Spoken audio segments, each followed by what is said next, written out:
All right, perfect. Now we're live. Let me also start recording. Perfect.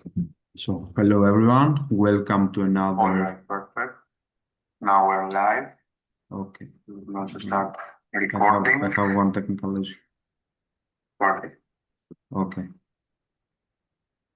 Can everyone hear me now?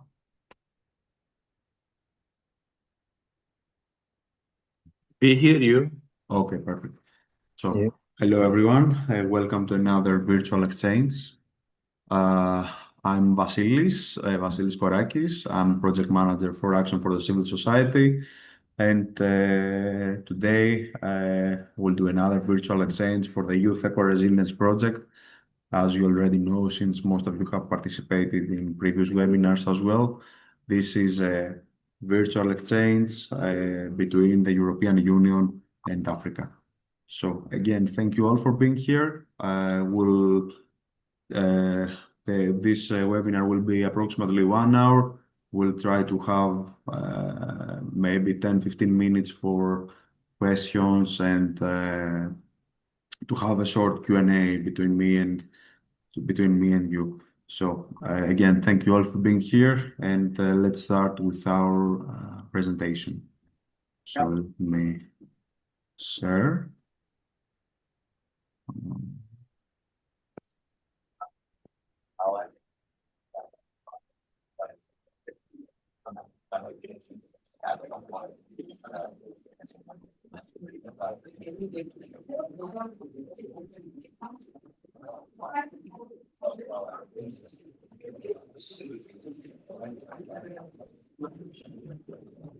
Okay, perfect. Can everyone see my screen? Yes, we can see it. Yes. Oh, all right, perfect. So today's session focuses on building partnerships and networks in order to boost and enhance climate action, especially for young people. So this is the third session conducted and hosted by Action for the Civil Society, and so far it has been really good and a great opportunity to share our thoughts and to share some initiatives and also to hear your point of view and your arguments. So I hope that it's going to be an equally nice and interesting session today as well. So anyway, back to the topic. As I said, the thematic is partnerships and networks that can boost the climate action for young people. So we mainly start with some, some keynotes and some terms and terminology that we all need to know. So when we're talking about youth climate action, I mean, what do we mean actually? The main focus is the opportunity for young people to actively take certain steps to protect the environment and address climate change within their communities, firstly, and on a higher level later. So, but at first, it's within our own community. It's about turning awareness into meaningful impact through organized efforts and grassroots initiatives. So this action includes an array, a set of certain activities. In this presentation, I have named it core activities. Now, what do we want to achieve when we take climate action as young people? What do you think that we want to achieve?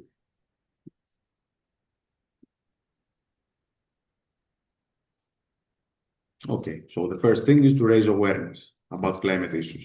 For example, if I live in a village or in a small town, my main focus is to raise awareness about let's say, the drought in my village or floods. So the first thing is to raise awareness, to make an issue that may be local, to go public with it, to raise awareness within my own community, within my own country, my own continent, or globally. So the first issue is to raise awareness. The second is to go one step further than that and change individual and community behavior. Now we understand that this, of course, is a lot harder than the first one, because to change individual behavior is not an easy task, let alone community behavior, because there are things that, for example, pollution. Many people, are dumping the trash everywhere when they smoke or when they eat, and this is happening for generations. So to address this community behavior, we understand that it's very, very difficult. And after that, to organize local environmental actions and events. And of course, the end goal there is to influence the decision makers. For example, to maybe have some laws that make littering very expensive. If you throw garbage on the ground or if you dispose garbage on the river, you pay, and you pay a lot. So these are some core activities of youth climate action. So that's what most young people want, or let's say aspire to achieve, because we can understand that most of these issues are not achieved, are not easy to achieve.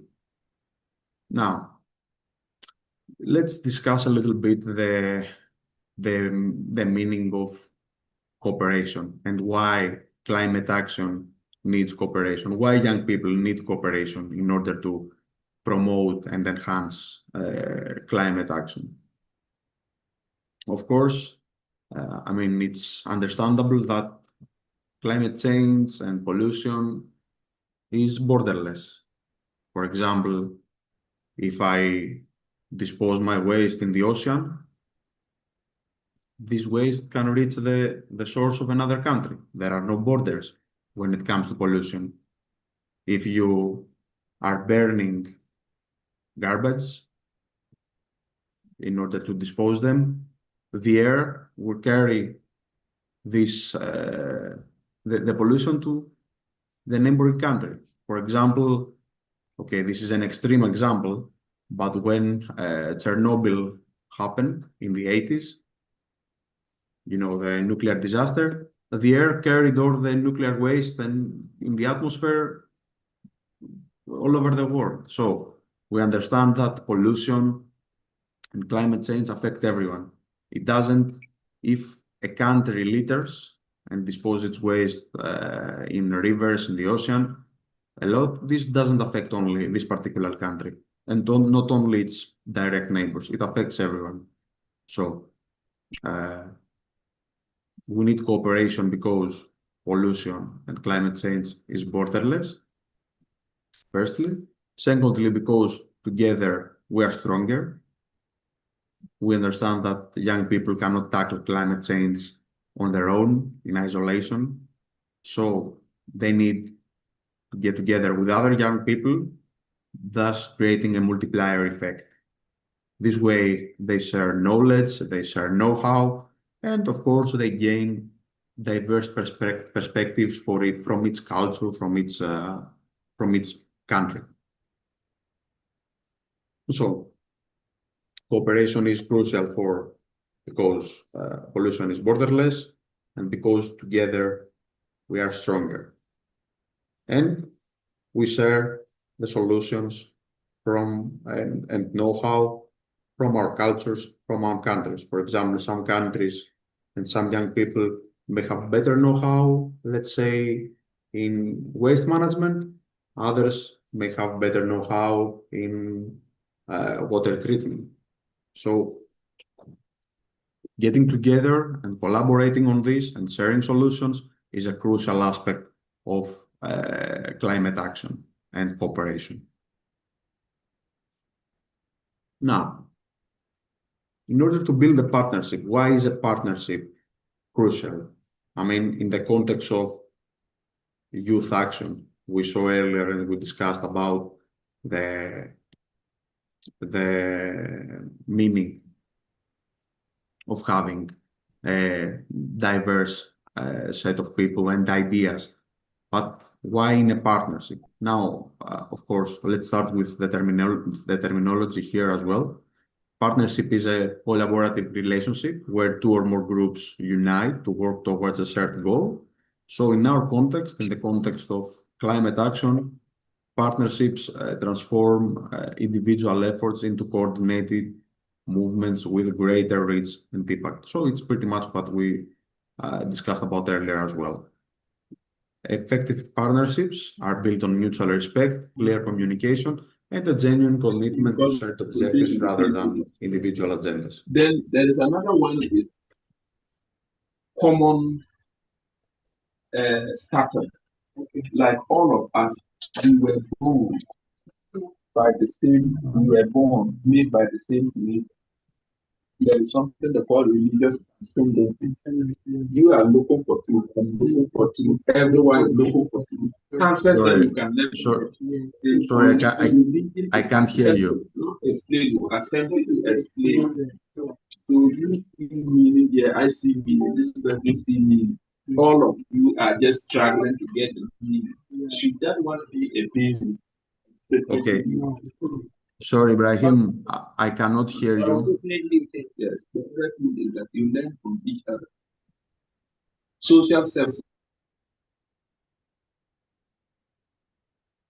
Sorry, I cannot hear you. We're moving on with the presentation, and later, I mean, everyone can raise their hands and ask questions. But at the moment, I don't know. I cannot hear you really well. Okay. Okay. Now, we'll see and we'll discuss about the networks and the type of partnerships. And as I said, guys, later at the end, we have 10-15 minutes where we can ask questions and we can discuss about it. But we can do it, on the spot as well. So if you have a question or if you want to say anything, simply raise your hand because I cannot see everyone. So raise your hand and I will give you, and of course you can talk. Okay. Now, there are certain types of partnerships, certain types of networks that connect young people or organizations over time. And unlike single partnerships, these networks create certain ecosystems of young people that can have a multiplier effect because, as we said earlier, they allow for sharing of resources and for coordinating actions across different levels and locations. Now, let's start with these types of partnerships. The first one is non-governmental organizations. I mean, it makes sense if we want to make a difference and to be a multiplier effect in protecting the environment and reducing pollution. Joining an NGO or an existing initiative is a pretty standard option. A lot of young people join either as volunteers, either actively applying for a job there. Now, regarding the environmental NGOs, we'll know that these are well-established organizations that provide expertise, resources, and support for climate initiatives. Another type of, let's say, partnerships are educational institutions that offer this type of initiatives. For example, schools and universities offer certain platforms for learning, for research, and for student engagement. We move on with community organizations. These sometimes are local, sometimes are national, sometimes are even international. They start small and they grow and grow and grow because more and more people join. Local authorities, of course, play their own part in this. There are certain local authorities that have done a great deal for the environment, and they have implemented certain policies that are extremely innovative and have been also adopted by more and more local authorities after a certain time. Of course, there are youth groups, sometimes formal, sometimes informal, that do their own thing, actively volunteer, and that they take environmental initiatives. And there are some international youth groups. So they start, for example, from a certain country, let's say from Italy, and then they can, grow and maybe have a branch or even go global, for example, whole of Europe, all over the world.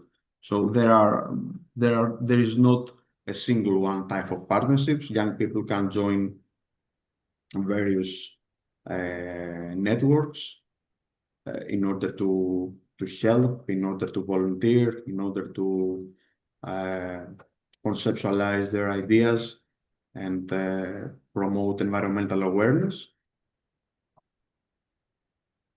So we saw certain types of partnerships. Of course, here I need to clarify that these are not the only type of partnerships. There are a lot more, but Ben neden duyamıyorum ya? Kulaklığıma niye alamıyorum bunu? Bunun bağlantısını kurup tekrar bağlanın. Tekrar bağladım. okay. We move on.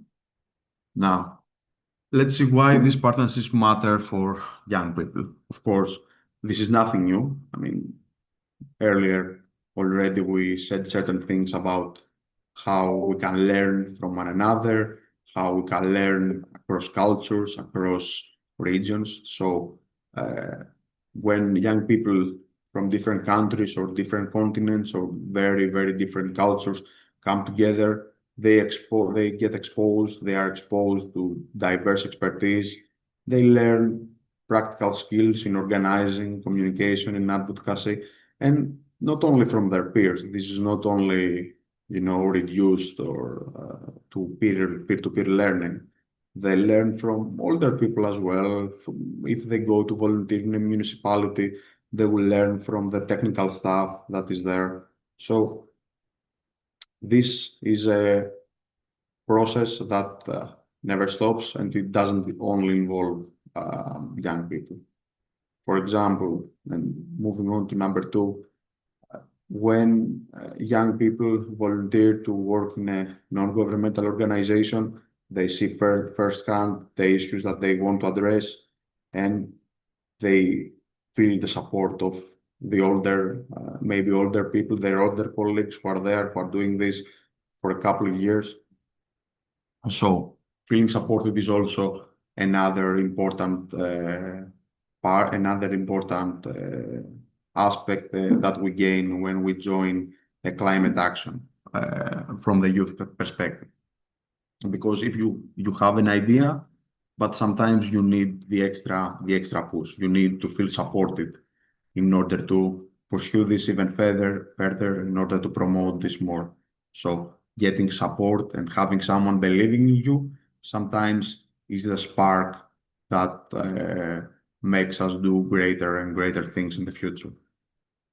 Now, of course, being part of a network, of a partnership, allows us to reach more people because we join existing networks that already have an extensive network of collaborators, of members, of volunteers.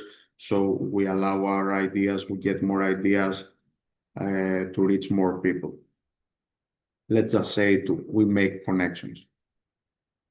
And of course, we make our voices heard because when youth movements unite, they carry more weight with policymakers. And this gives us our idea more capital, more political capital to conceptualize and to become reality in the future. So, and I have also interested a quote here at the end, that alone we can do so little, together we can do so much. that pretty much summarizes why partnerships matter, and especially for young people, for everyone, but for young people even more. Now, here I have included some, let's say, examples for, for some initiatives that can happen in the context of a youth climate partnership. For example, there are school climate clubs. These are extremely well known in certain countries in Northern Europe. In my country, not so much, in Greece, sadly. School climate clubs are student groups partnering with teachers in order to integrate sustainability into school life through recycling programs, energy audits, and environmental education. So this is a great idea for young people, for students to learn more about climate change, about sustainability, and to learn more by doing, not by just listening to let's say, a book, reading a book. Now, community cleanup days is also a widespread initiative. This mostly takes place within non-governmental organizations and other youth organizations, but sometimes schools organize these types of stuff as well. The idea here is to mobilize volunteers or students or youth in general in order to clean up neighborhoods, sometimes beaches, sometimes other polluted areas near city centers or in the suburbs of a city. The goal is to remove litter from public spaces and, of course, to raise awareness about waste reductions. And a third initiative that I have included there is green space projects. Of course, the scale is a little bit bigger here. The main concept is for youth centers to collaborate with environmental NGOs on tree planting campaigns, on community gardens, and on urban greening initiatives that beautify neighborhoods while combating climate change. So this is also very important, but I have included it as last year because we understand that sometimes these type of actions get a little bit more difficult. Sometimes you need various permits from local actors, for example, from municipality, maybe sometimes from some city councils, maybe even ministries. So this is, it is, if you manage to do it, is a very important and high value initiative. Now we move on to the international youth climate partnerships. Now, okay, this is pretty much the same as the youth climate partnerships that we discussed earlier. The only thing that changes is the scale. We're talking about international ones. Now, the goal is here to share our experiences regarding climate. So youth, for example, youth from coastal regions that have certain issues regarding the levels of rising sea levels can connect with their peers who face other issues, for example, desertification or even droughts, and to build empathy, to develop empathy regarding their shared vulnerability. It's not the same vulnerability, but it's important to build and to cultivate empathy. Of course, building solidarity is also very important because we recognize and we address the shared struggles that we have, and then we create bonds of mutual support that sustain activism during these challenging times and celebrate even occasional collective victories. And let's not forget that it's important to act with a global perspective, okay? it's understandable that everyone focuses firstly on their own community and in the context of their own country, but it is important to understand how our local actions are connected to the global system. And if we understand that, this will give us the opportunity, and this will enable us to have more strategic and more impactful climate advocacy. Now, here I have, we'll discuss briefly, because we don't have much time, about the cooperation and the youth climate cooperation between the European Union and Africa.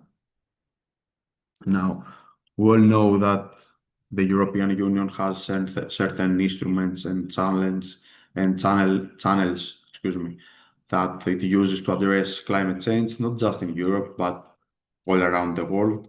And in recent years, the African Union and other organizations of African nations that are active not only in Africa, but in other parts of the world as well, have developed their own climate goals, and they focus on boosting and promoting sustainability and climate responsibility in Africa and beyond. Now, we know that the cooperation between the European Union and Africa represents a vital bridge between our two continents that face interconnected climate challenges. We understand why that is, because Africa and Europe are connected by 2 points, by Gibraltar and the Mediterranean Sea, the sea that divides Africa and Europe. This sea doesn't only divide, it also connects, because we understand that, for example, if one country, either from Europe, either from Asia, either from Africa, pollutes the sea, this water will go to the opposite shores. So we understand that we need to collaborate, and this extends, of course, to youth. So youth partnerships represent a vital bridge between Africa and Europe. Of course, Africa and Europe share many vulnerabilities when it comes to climate. Desertification or droughts are not only common in Africa, but in Europe. It's especially in my country, for example, in Greece, in recent years, we have noticed a very important drop in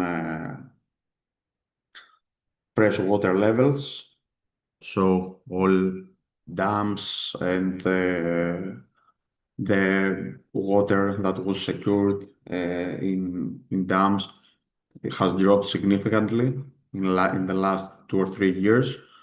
So this is an important problem, and of course this is a very important issue in North Africa as well, in countries like Egypt, Morocco, Tunisia. This is very, very important. Of course, flooding and extreme weather is also a common struggle for Africa and Europe. For Africa, we could mention the floods that took place in Libya. I think it was 3 years ago. Almost killed 15,000-20,000 people. It was a terrible, terrible tragedy. And of course, in Europe, we hear all the time about the floods that happen in Venice and in other parts of Europe as well. But especially in Southern Europe, in recent years, floods have become more and more frequent. So this is another, common struggle that Africa and Europe share. Food security is also an important challenge, especially with the war in Ukraine and other wars and conflicts in nearby region. Food security has become less and less like Food has become less and less safe in the past couple of years, so we need to work on that. Also, the rainfall patterns sometimes take their toll. Also, the increase of the temperature by 1 or 2 degrees Celsius has also played a rather important part in this. And of course, environmental justice, ensuring vulnerable communities aren't disproportionately impacted. This is also a shared challenge, and we understand that in certain parts of the world, and this happens a lot in Southern Europe, the vulnerable people are the ones that are impacted mostly by certain climate challenges. Okay, now I have highlighted certain collaborative approaches that we can use and young people from Africa and Europe can use in order to uh, cooperate, in order to promote their initiatives, in order to strengthen their ideas. The first one is to use storytelling. Now, we know that storytelling is a very powerful tool that we can use in order to share our local realities. Storytelling is important because it allows us to express emotional uh, our emotional state and helps us in expressing in general. Even if we don't know a certain language that well, storytelling is an important tool in order to achieve our goal. Secondly, to exchange community solutions. For example, maybe there are some ideas or some initiatives that have been used in, let's say, in Egypt in the past. Maybe we can adopt them in Europe. Maybe we can adopt them in Greece. Maybe they know better. Maybe they are dealing with this issue for decades, and we are not that familiar with it. So we need to learn from one another. Also, creating joint awareness campaigns that amplify the voices between continents is also an important aspect, as is to support each other initiatives through solidarity. So we shouldn't only focus on initiatives that take place in our own community, in our own region, in our own country. Maybe we should look a little deeper into our neighborhood, into our continent, into the world, and see if other people want to do the same thing as us. Maybe we can support them. Maybe we can, volunteer to help them online if we can. Sometimes, maybe we can fund if we have this capacity to help in general. Okay. Now, does anyone want to say anything about this, about cooperation between Europe and Africa in this particular field?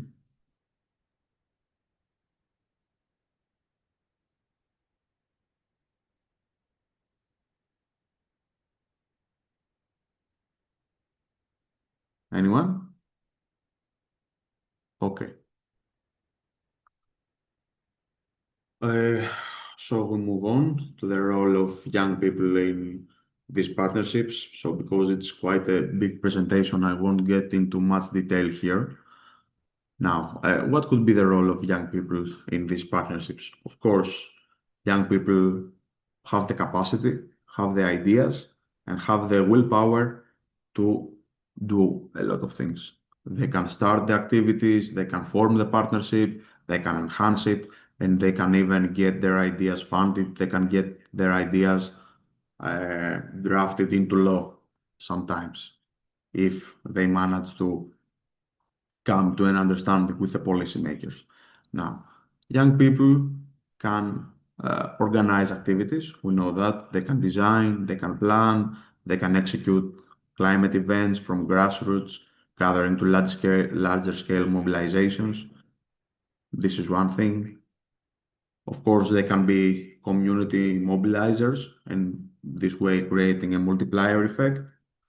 Of course, moving on, they can advocate, for climate justice by demanding accountability from governments and corporations, and they can lead local initiatives from community gardens that we discussed earlier, all the way to renewable energy projects and other larger scale initiatives. Now, some tools that help young people and help them support their networks. Here I have included 4 examples. For example, regular online meetings is a standardized tool. I mean, we understand that if we have a face-to-face conversation across continents, online or physical, this allows us to enhance our personal relationships and build trust that forms that foundation of an effective partnership. Okay, action plans is another important tool. These allow us to co-create strategies and solutions and to maintain a transparent record. And also is online and cloud-based, available to everyone. Campaigns on social media is also an important tool because we live in the 21st century, and right now there are various platforms that allow our voices to be heard. They amplify our voices and they disseminate our efforts. It could be TikTok, could be Instagram, Twitter, or other social media. And of course, instant messaging groups, for example, WhatsApp and others, help us for real-time communication. So these are some digital tools, pretty simple ones, that help us build our networks and help us, promote it in due time. Excuse me. Now, moving on from dialogue to action. Now, apart from dialogue, in order to kickstart, in order to have an effective partnerships, we will need planning and working towards implementation. So we have included a number of steps here that are called taking actions in general. So the first step is to join a climate campaign, for example, an advocacy effort demanding policy changes from our local community or from our country. Then to organize community events, for example, public gatherings that inspire others, mobilize the community in general. Then we move on to the development of more practical skills, and this is where the educational workshops fit. These are skill building sessions that teach us practical knowledge about all the things that we want to change and to have a positive impact on. Number 4 is to take some more public actions and statements. For example, some petitions or collective declarations within our community, or some visible demonstrations that attract the attention of maybe the local press, maybe the local community, or other actors in general. And finally, number 5 is the youth-led local initiatives. And these are pretty much full-on projects, community-based projects that address specific environmental challenges. So we need to remember that we start with an idea, then we learn more, we educate ourselves about the issue that we want to address, the issue that we want to change, maybe learn some practical skills in the process, and then we go public, maybe petition for changes from our local, from the local community, from the local government. So there is a certain course if we want to, in a certain process, if we want to move from dialogue to action. Now, some real examples of youth climate partnerships. So I found some examples not only from Europe but also from Africa that revolve around young people building powerful networks and partnerships that demonstrate the potential of youth-led climate action. Uh, Fridays for Future is the first one. This was started by famous environmentalist and famous in general, like Greta Thunberg from Sweden. This is active not only in Europe but also in Africa, and it has mobilized millions of young people demanding urgent climate action from governments worldwide, with local chapters organizing weekly strikes and demonstrations.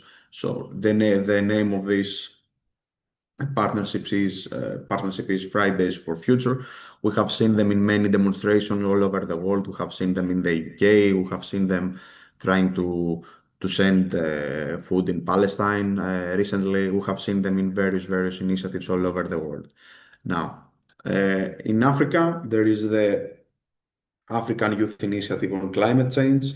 So this is a youth network that is active all over Africa and focuses on connecting young climate leaders across Africa and to advocate for local climate action projects in Africa. So doing things sustainable and helping certain countries that are in dire need of help with maybe energy resources and climate change as well. Of course, the Global Youth Climate Network is another important partnership. This is a coalition that connects youth climate leaders worldwide, and the goal here is to coordinate global campaigns and ensure youth representation in international climate policy spaces. And the EU-Africa Youth Climate Dialogues are certain joint campaigns that and exchange programs that are supported by international cooperation initiatives. Of course, there are many more types of partnerships. For example, what we are doing now, the virtual exchanges from Erasmus Plus, is also a type of partnerships that focus on the same thing, and there are countless more. But these are some important success stories that I think everyone should know a little bit. Now, there are certain challenges when building a partnership. We can understand, for example, that language differences is pretty much always a key challenge because we are talking about multilingual partnerships, people who maybe they don't speak English, or their knowledge of the English language is very limited.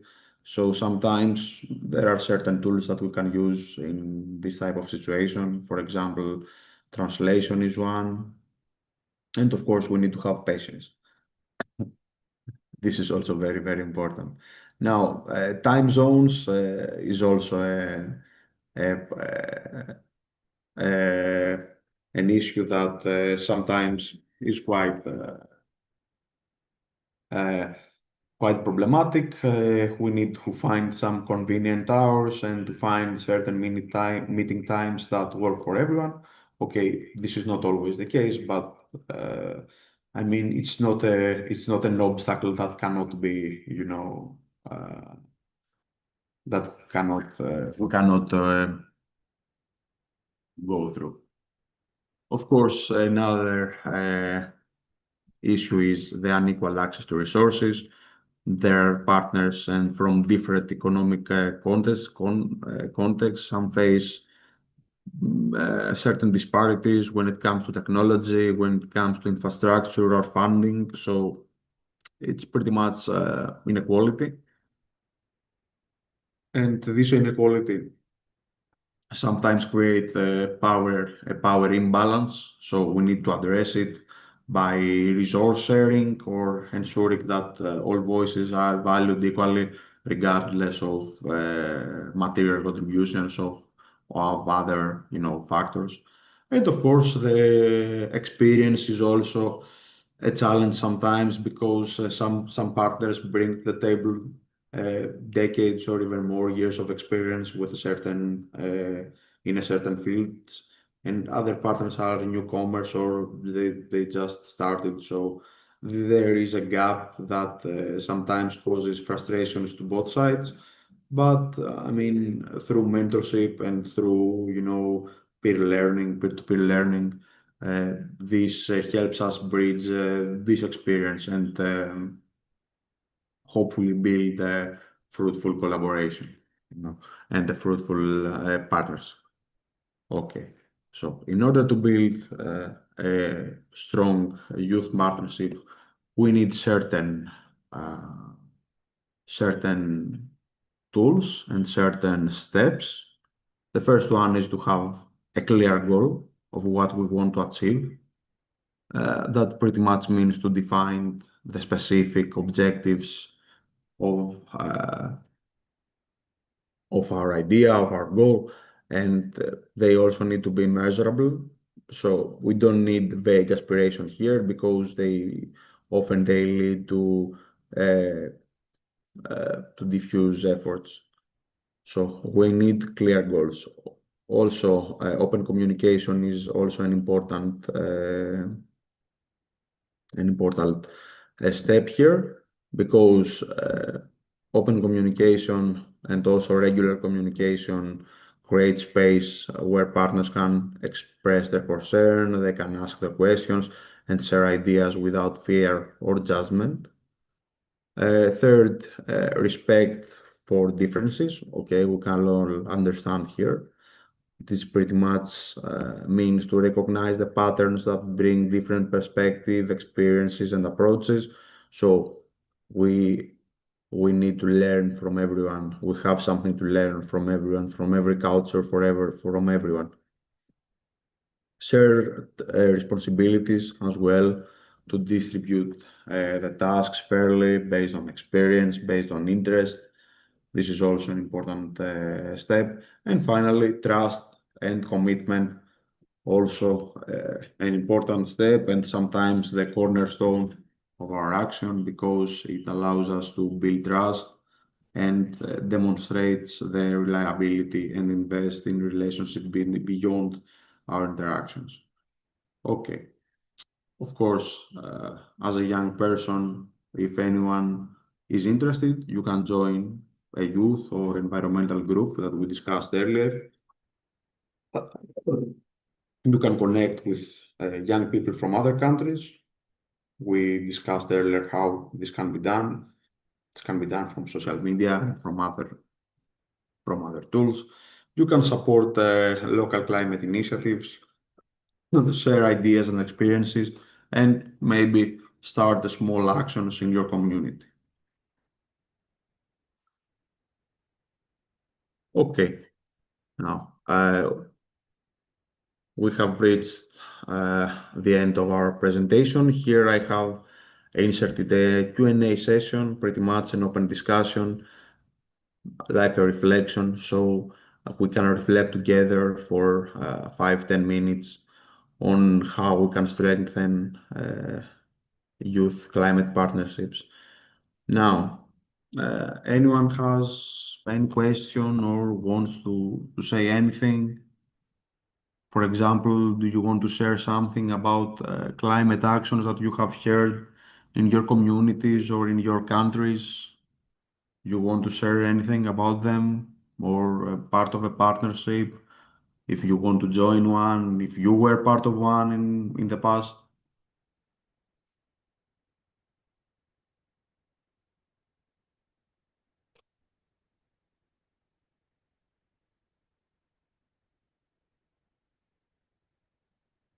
Anyone?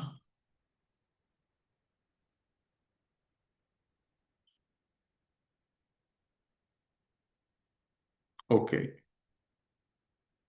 Now, uh, you think of a community, for example, a small city or maybe like a small region. What youth climate actions do you think that may exist there?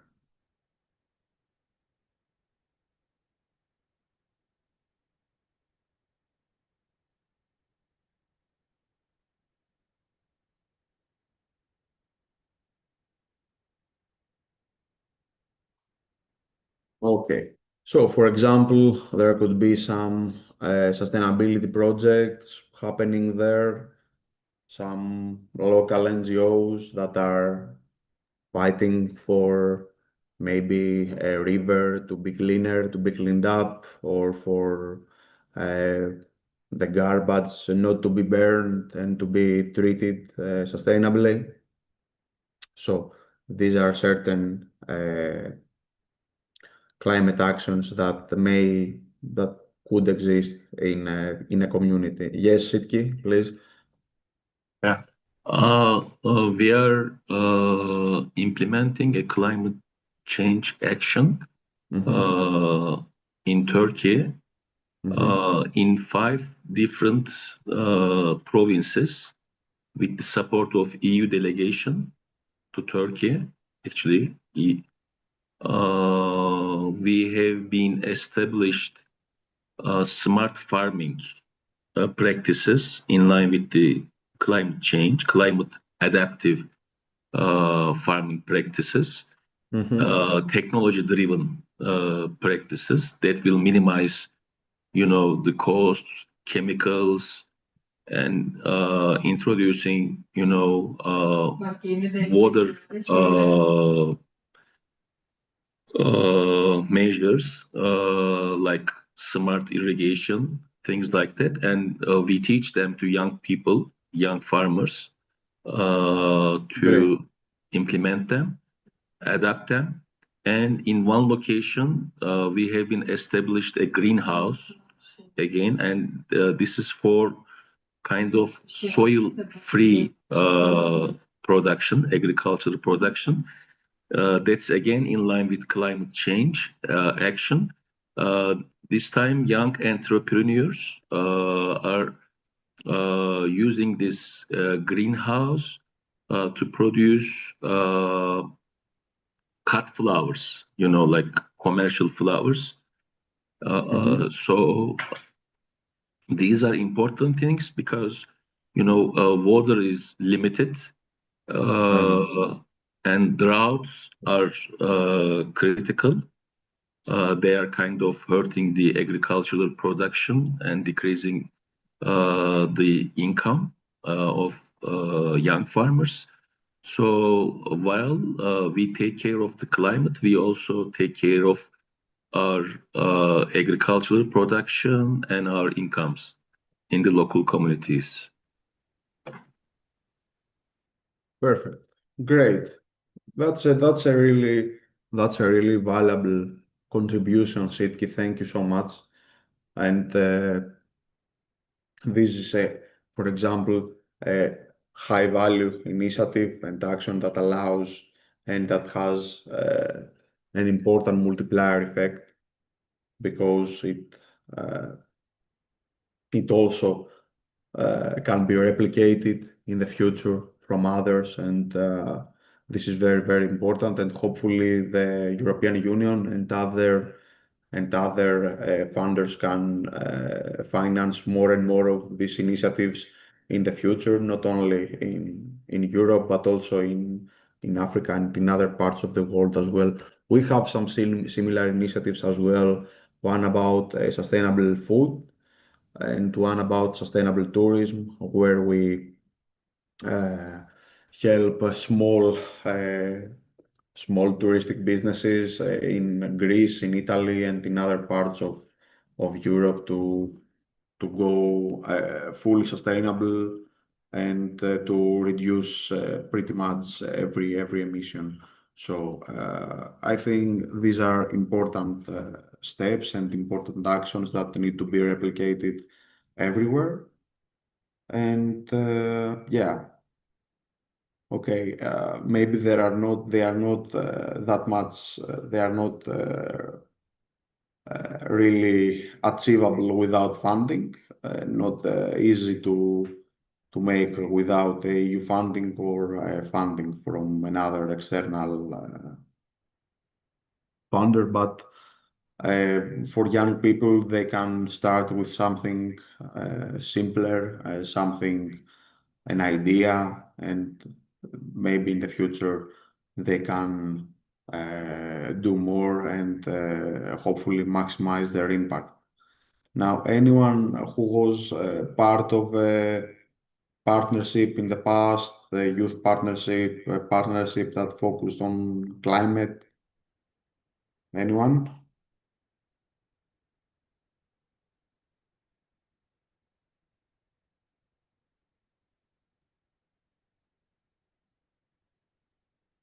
Okay. I would mean, for example, part of, for example, the local branch of a big organization, a big environmental organization, or a big or of a smaller, like a national or local organization that focuses on, maybe cleaning a river or something like that. But of course, each one has their own ideas and maybe sometimes their own skills that can allow them to focus on certain and specific issues of climate action. We need to remember that working with our peers is very, very important, and we need to have no fear if we want to contribute, if we want to make a difference, to make a change. We can always reach to other people.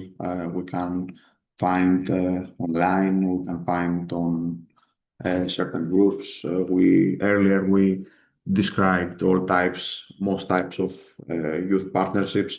So there are opportunities, and our ideas can conceptualize. I mean, if we put on the work and the effort, and of course, the vision is always very, very important. So it's already 5 minutes past our time. So I'm gonna wrap it up here. I don't want to waste your time. I know that you are busy, you have other things to do. So again, if you don't have any more questions, we wrap it up here. Okay, so I see no raised hands. So thank you everyone for being here. Thank you that you joined our webinar today. The Youth Eco-Resilience webinars will continue. Tomorrow we have an additional one. So everyone please join, and it's also an extremely important issue. Thank you all for being here. Thank you all for giving me your valuable time to listen to this important topic, and we'll be hopefully we'll see all of you tomorrow in our next webinar. So thank you all. Thank you. Bye bye.